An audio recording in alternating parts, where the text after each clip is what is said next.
आबाद में हो, उनके लिए बड़ी दिक्कत पेश आएगी। और अगर नाम उनका नहीं आएगा तो फिर उनको वोट डालने का अख्तियार नहीं मिलेगा। और फिर ये जो एक्सरसाइज को इलेक्शन कमीशन खुद अपने उसमें नोटिफिकेशन में कह रहा है कि ईआरओ और ईआरओ सिटीजनशिप एक्ट 1955 में कॉम्पिटेंट अथॉरिटी को बोल सकता है।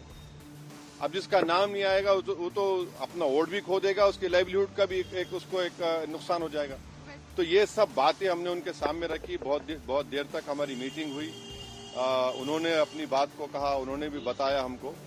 अब ये हमारी आज की मीटिंग की ये वो माने मोटा मोटा ये जो हुआ। एक के बाद एक पहले मैडम को। विपक्षी पार्टियां जो दूसरी है वो सुप्रीम कोर्ट पहुंच गई है इसी मुद्दे को लेकर।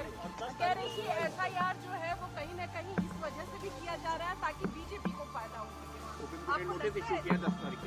अब हमारी पार्टी में भी हम बैठ के बात करेंगे और इस पर क्या फैसला लेंगे। मगर हमारा एक ही है कि आप इतने कम टाइम में एक्सरसाइज कैसे कर पाएंगे। बहुत टाइम कम है। एसआईआर भाई जो लोग जो अपना एड्रेस चेंज कर लिए उनको क्यों आप पूछ रहे हैं बर्थ सर्टिफिकेट। माइग्रेशन होता है, अब क्या करेंगे वो लोग। मैं हैदराबाद में बैठा हूं, तेलंगाना के मुख्तलिफ गांवों से हर मेरे ऑफिस को कभी 10 लोग कभी 20 लोग बिहार के आते हैं कि हम यहाँ पर लेबर हैं, बताओ हम क्या करना चाहिए। अब उनके पास पैसे भी नहीं है वापस जाने बिहार को।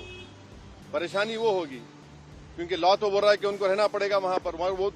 वो गए इसलिए कि बिहार में कुछ है ही नहीं, कोई सरकार ने उनका रोजगार का इंतजाम किया ही नहीं, तो मजबूरी उनकी है, बाहर बैठे हैं। तो ये सब प्रॉब्लम्स हमने ईसीआई के सामने रखे। हमने कहा इसका तो आप सोल्यूशन निकालिए।